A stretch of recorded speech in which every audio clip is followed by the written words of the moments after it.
Welcome to the Workplace Minute, powered by H3HR Advisors and sponsored by WorkHuman. Thanks for joining me for your quick update on what's important in the world of work. My name is Steve Boese. Today in the Workplace Minute, we're looking into retirement readiness in America and why so many workers are falling behind, how employer-sponsored plans have become the primary path to retirement security, and what HR and business leaders can do right now to help employees build a more stable future. Let's break it down. Retirement used to feel like a distant milestone, something that would take care of itself if you worked hard, stayed employed, and put a little money aside along the way. But for millions of American workers today, retirement isn't a future reward, it's a growing source of anxiety. A new report from the National Institute on Retirement Security paints a sobering picture. Many working-age Americans are simply not on track to retire securely, and the gap between expectations and reality is widening. Preparing for retirement is one of the biggest financial challenges most workers will ever face. Yet the system that's supposed to support them is fragmented and uneven. The report shows that access to employer-sponsored retirement plans remains one of the single most important factors determining whether people save at all. Americans overwhelmingly save through workplace plans like 401ks, and if a plan isn't offered where you work, many workers simply don't save. In fact, nearly half of workers do not participate in any employer-sponsored retirement plan, a figure that's remained stubbornly high for decades. Even among those who do save, balances are often far lower than what financial experts recommend. Workers with a defined contribution account had a median balance of about $40,000, and that's across all workers, including those with nothing saved. The median retirement savings was just $955. That's not a typo. That's under $1,000. So part of the problem is contribution levels. Typical employee contributions hover around 5 or 6% of pay, with employer contributions usually less than 3%.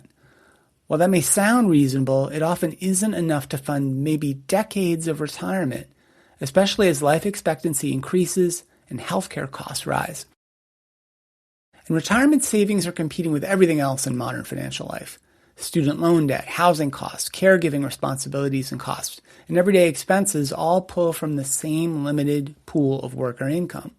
The report notes that workers with student debt are actually more likely to participate in retirement plans, but they accumulate lower balances and have less overall wealth. In other words, they're trying to do the right thing but falling behind anyway.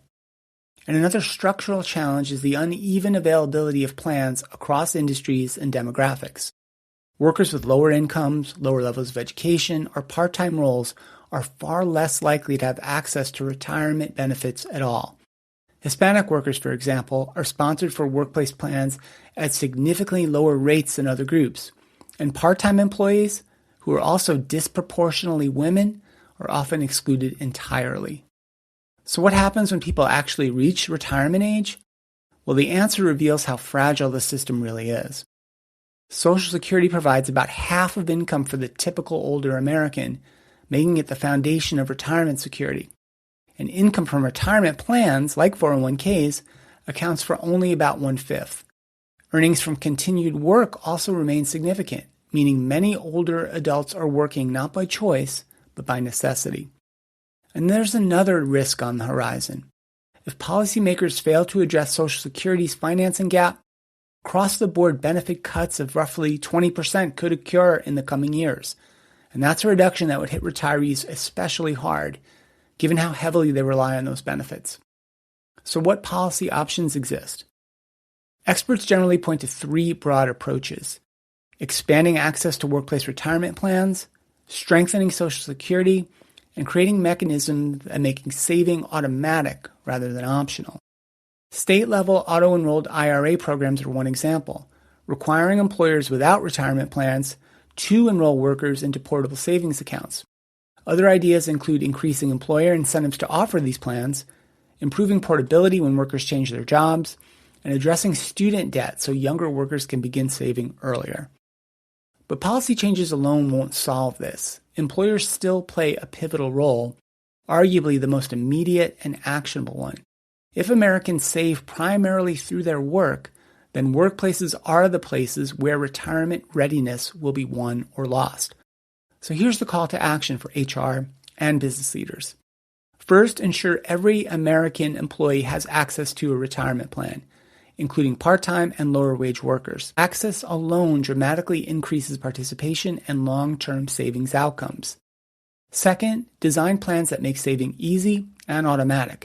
Features like auto-enrollment, auto-escalation of contributions, and meaningful employer matching are proven to increase participation and savings rates without requiring constant employee decision-making. And third, expand retirement readiness beyond the plan itself. Financial education, student loan support, emergency savings programs, and other benefits that reduce financial stress all help workers free up the capacity to save for their futures. Retirement security is not just a benefits issue, it's a financial well-being issue. The bottom line is this: retirement readiness is not a distant societal problem. It's a present-day workforce issue that affects engagement, retention, productivity, and long-term employee well-being. Workers who feel financially insecure about their future bring that anxiety to work every day. Organizations that step up now by expanding access, simplifying savings, and treating retirement as a broader financial strategy will not only support their employers' futures, but also strengthen their own workforce in the present. Because retirement shouldn't be a privilege reserved for the fortunate few. It should be a predictable outcome after a lifetime of work. Are you looking to offer a retirement plan for the first time? We'll put some notes in the show notes about some resources for you to consider. That's it for today's Workplace Minute. Thanks so much for listening, and a big thank you to WorkHuman for supporting the Workplace Minute. If this episode made you think about how your organization is supporting the retirement security of your workers, please share it with a colleague. I'm Steve Boese, and this has been the Workplace Minute from H3 HR Advisors.